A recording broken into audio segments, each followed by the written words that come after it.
Ingwara ya kansera irakira nubwo abantu benshi bibaza yuko iyo umuntu ayigwaye adakira. Bivugwa na Nyandu ya Gripine arongo yishira hamwe ry'abagwaye ingwara ya kansera mu ruganda rwatunganijwe n'ibitaro Semuseka bifadikanije n'iryo shira hamwe mu ntumbero yo guhimbaza umunsi mpuzamakungu wahariwe kurwanya ingwara ya kansera. Abarundi borema canke umuntu wese yaremwe yorema kuko kansera ugiriwe amahirwe bakayimenya itararenga inkombe urakira. Kuko iyo bayimenye baguha umuti ujanye n'iyo ngwara nyene. Ugiriwe amahirwe umubiri wawe ukawemera uwo muti nukuri gukira biriho kandi hariho benshi nubwo tutashoboye kubabwira ati nimuhaguruke canke ngo baze ngaha. Hariho benshi nka jewe kuva aho ngizishira hamwe bagiye barampamagara bambwira terega naje burya naragwaye kanseri.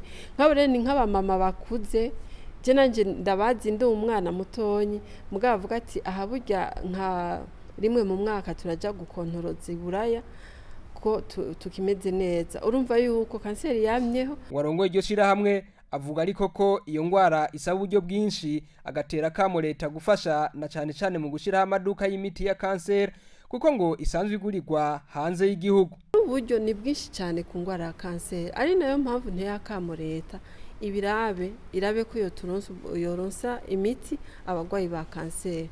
Nk'ubu ndabahaye akarorero hariho uwo turi kumwe mwishira hamwe ariko aravurirwa muri Semuseka kugira umutawuronke awutuma hanze kandi umuti umwe gusa bamutera ugurwa amadolari $450. Camwibaza rero ku muntu yamaterwa burindwi zitatu ayo madolari aho yakura kandi utagira ngo n'umuntu ategwa rimwe ngo abakize. Kenshi usanga ari umuntu amara nk'amezi 6 amezi 9 12 biba bivana n'ingwara higeze n'ubwoko bwayo. Muganga Aleximani Rakiza yanonosoye ingwara z'abana avuga ko bagiye guhimiriza abandi baganga ko mu gihe babonye ikivyimba boca banyarukira gupima umugwayi ko yoba afise ingwara ya kanseri. Ingorane dufise cyane ubwa mbere ni ingorane y'ibintu bita plaquette, ibintu bigize amaraso. Nta mashini dufise kuko abajya abantu batanga amaraso mu maraso bari muri zo plaquette ariko nta mashini ivangura plaquette n'andi maraso asanzwe turaronka. Ariko kuri ico Ministre de la Santé yamaze kutwemerera yuko agiye kubidufashamwo. Ikindi kibazo ni kibazo cyo gupima abagwayi bagwaye kanseri. Gushika no munsi laboratoire dufise yonyene ni laboratoire privé yitwa Bujapat nishobora kupima aha mu Burundi.